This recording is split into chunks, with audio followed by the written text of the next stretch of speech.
side to Cooley. Cooley bounces it down low for Hayter. Hayter floats like a butterfly and bites like a husky. Huskies down by 2. Here's Fowler faking a shot. Three-pointer is up. Yeah! Austin Armga drains it from the left side with 32 seconds left. Fowler right side for Reitz. Jordan puts it up for 3. Yeah! We're going time! 71-71. Extra basketball here at the SDC. Oh, some great highlights from, and just a small portion of great highlights for Michigan Tech men's basketball over the last 27 years. And the big announcement we are about to tell you is so bittersweet as head coach Kevin Luke, 27 years at the helm, 34 years at Michigan Tech, is stepping down from the head coach position for the men's basketball team. He joins us live in the studio here this morning. Coach, congratulations on an unbelievable career, but as you and I have been talking here for the last couple of minutes, this is going to be tough for a lot of people. How tough is it for you? Well, thanks, Dirk, and listening to those flashbacks and Mitch, and it brings up great memories, and we'll have 34 years of great memories, and it still hasn't hit home. When you start that, you get you get a little emotional, and it's been great. It really has been great. I would have been okay until you said this is going to be different, and for me, I was thinking on the way over here, it still really hasn't hit home. When I was watching the NCAA, the Division I, and that kid hit that three-pointer, and he said it still hasn't sunk in. And then some Baylor players, well, it still hasn't sunk in. It hasn't sunk in, and there'll be some tough dates coming up. When they start next October, and there'll be some times where you're going to miss, but for the most part, it's just been a wonderful go, and all the wonderful people that we've met, all the opportunities that we've had as a family, that we've had as a program, and all that stuff has just been overwhelming and positive. So it's going to be a change, and it had to come. There's never a good time. When all the recruits that Coach Bittner has brought in. I wanted to be upfront and honest with them and said I won't be here for you. And if it comes to a point to making this decision to retire, is you don't like this team, you don't like that team. You love all the guys all the time. So there's never a good time when it comes to I'll miss this guy, or I have a good team here, or that situation. So it's never a good time. I have my health now, and this is not a standard answer for me. I want to spend some more time with Barbara and my family, and hopefully we'll have 30 years of that time together. But it's important for me to make this decision at a time where I can do it, and with my family's help, and it's been great, and that's just where we're at. And the next part of life is a new journey is about to begin. Well, absolutely, but I'm not just saying this because you're sitting here, but you're one of the coaches that has been in the game so long and coached this team for 27 years. You actually look younger now, Coach, than you did earlier. So, I mean, for a lot of people who maybe don't know you that well, they're probably still scratching their heads saying, why? But when the time is right. And my question to you, I guess, is how long have you really been contemplating this day? Well, it came in years ago when I was 35 and had the job. I said I want to be done when I'm 55. When 55 rolled around, I got a couple more years. When that rolled around, it was 60, and again, they're in the decision of whether you love the team or not, that never goes away. But just recently, the last couple of years, have worn on me in a sense of not the actual coaching, Dirk. It's the travel. Mm-hmm. It's the 14 hours on a bus, going to Erie, Pennsylvania. And of course, we're not doing that anymore, but that's just an example. That kind of stuff takes its toll on my body. And it's interesting you say that because Glenn, a guy that's been taking, just comes to games, and he came yesterday and took some shots, and he sent me a couple of them this morning. He was at yesterday's practice. Coach Bittner has been gracious enough to continue these workouts with us, and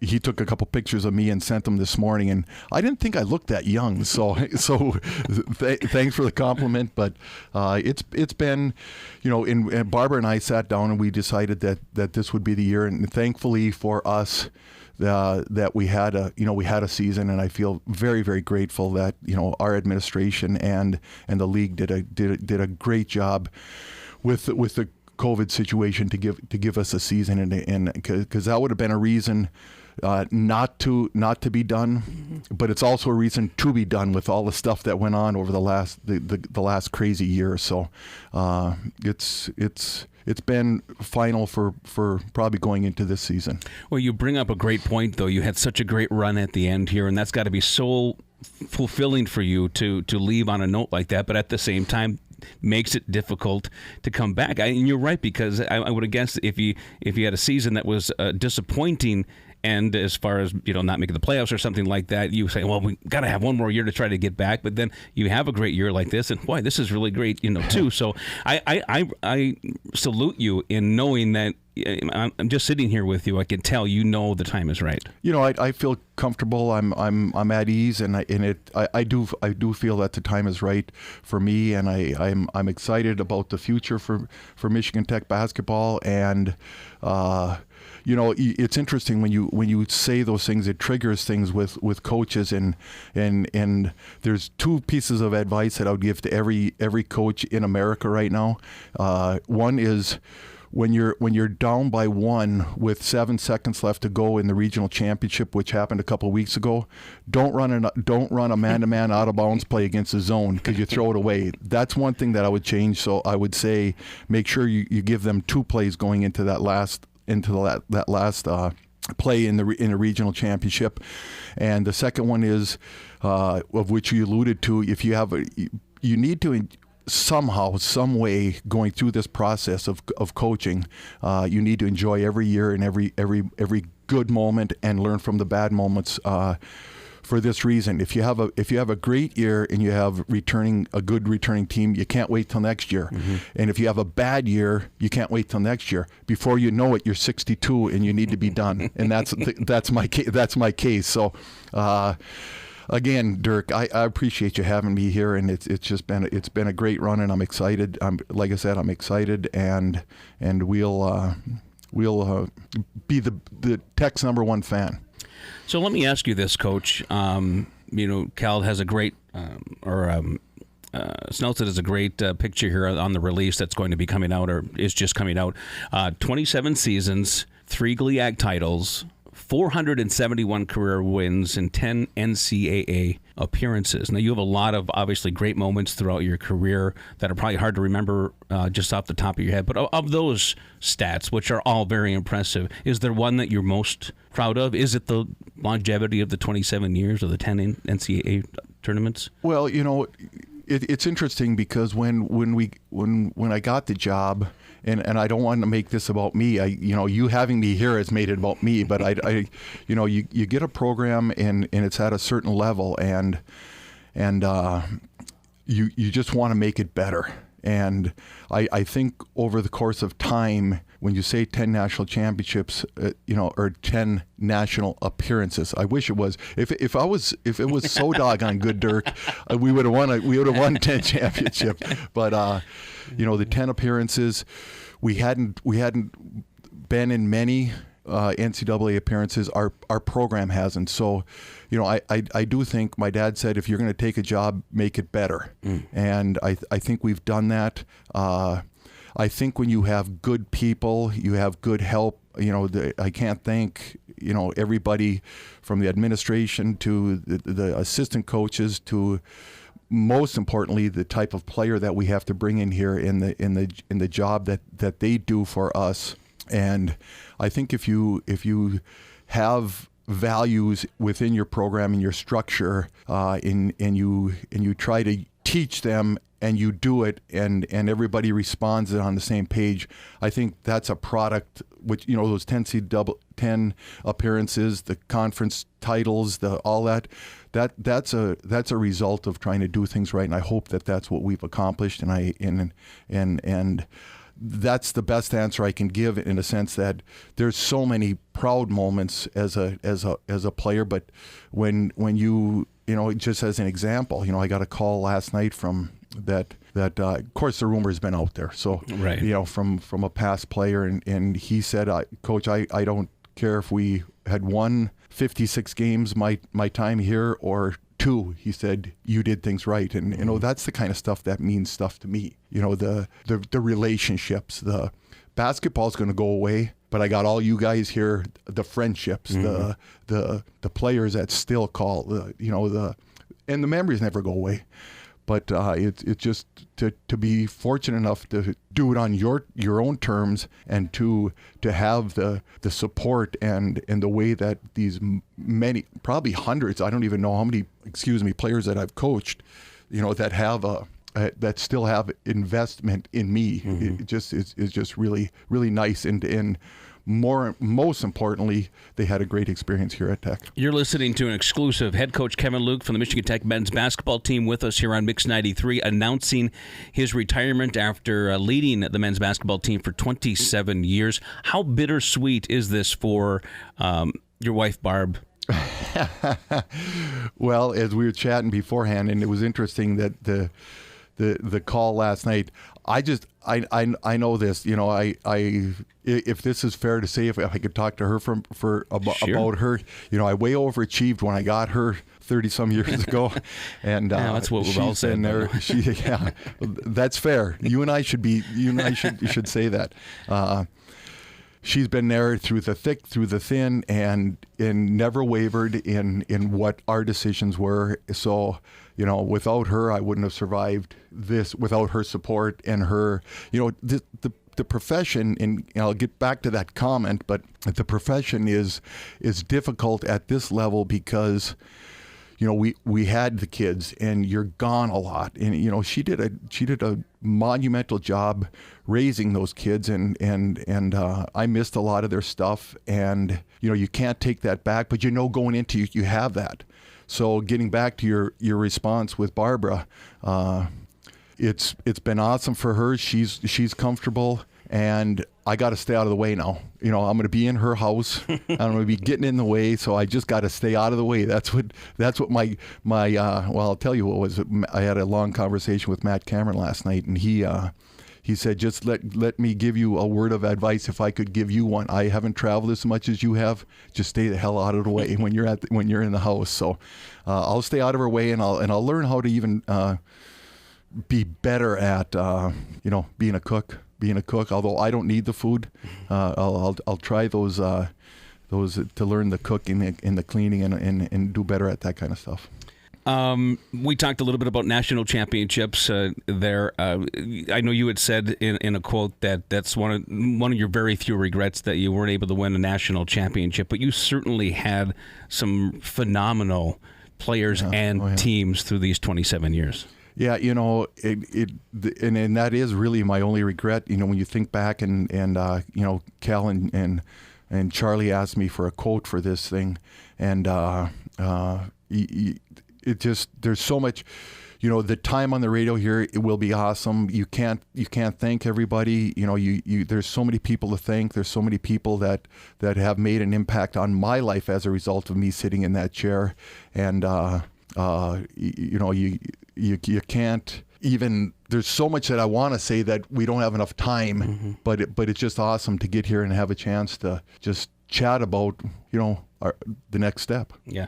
And I know you've had, you're friends with a lot of people in radio and here at the radio station, maybe none more close to, or at least time with, Mitch Lake, who wanted to be here with you today, but he had to work. Yeah, that's right. He's retired and had to work. But I know he really wanted to be here for you.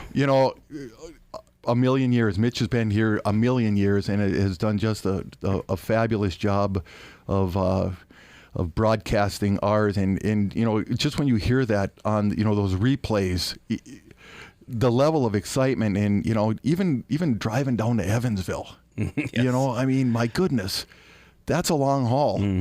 And that just, he doesn't take that lightly, and he's into it, and he did his job, and he does it, continues to do his job very well. And it just, you can't ever take away all of these relationships, and some of them will they're not going to ever go away, but they will be diminished because I'm not that guy anymore. Right. So but it'll be nice to, hey, who knows? Maybe when I'm working one day, when I'm working again, I'll stop by and we're going to do this again.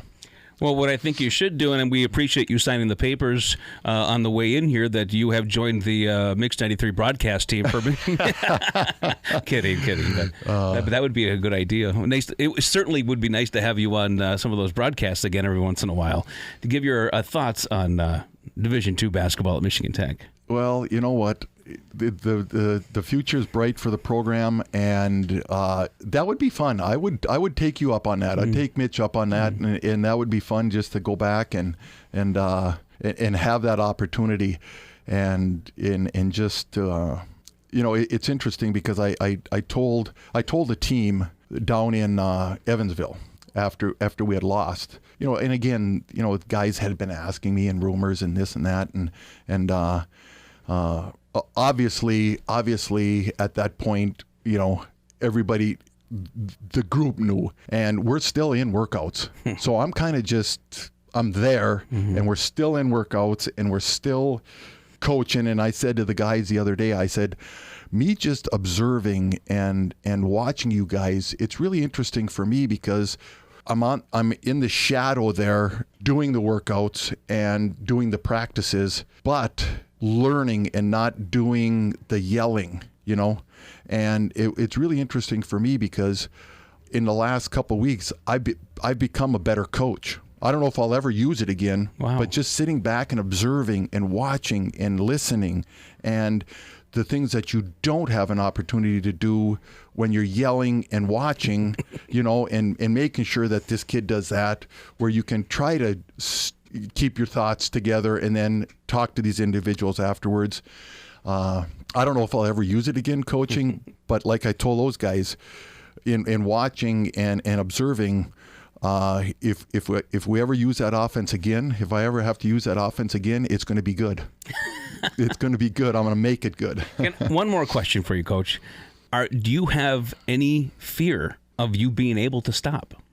The coaching that is inside of you. Do you fear that 2 weeks down the road?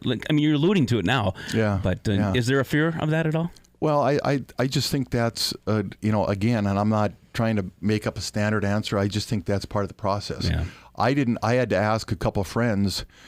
Mike Augustine and Dave Nordstrom, and they probably wouldn't remember this when 27 years ago when Rick Yo called me up and said, you're going to be the head coach on an interim basis.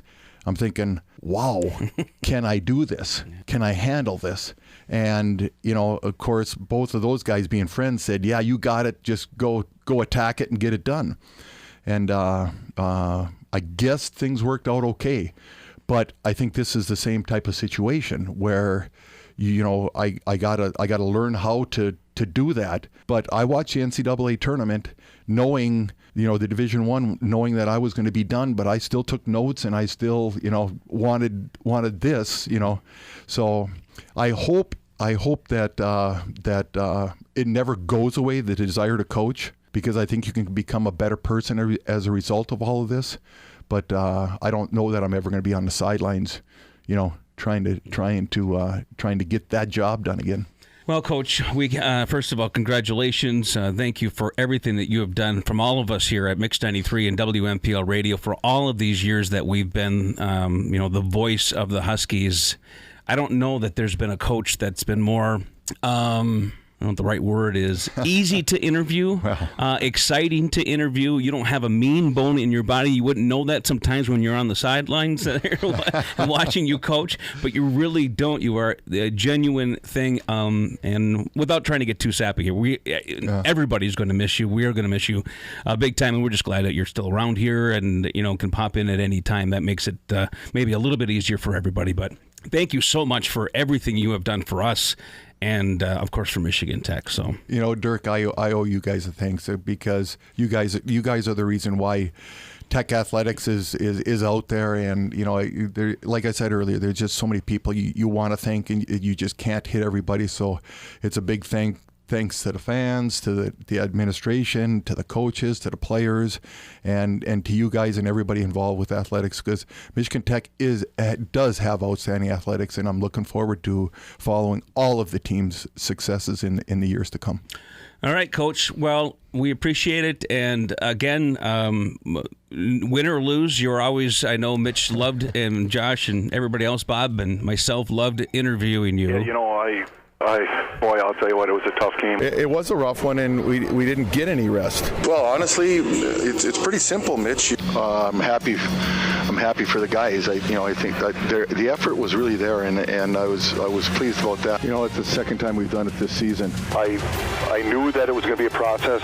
Well, I think any team in America would say they got to play their best game right now. Is this mic on now? Thanks, Coach.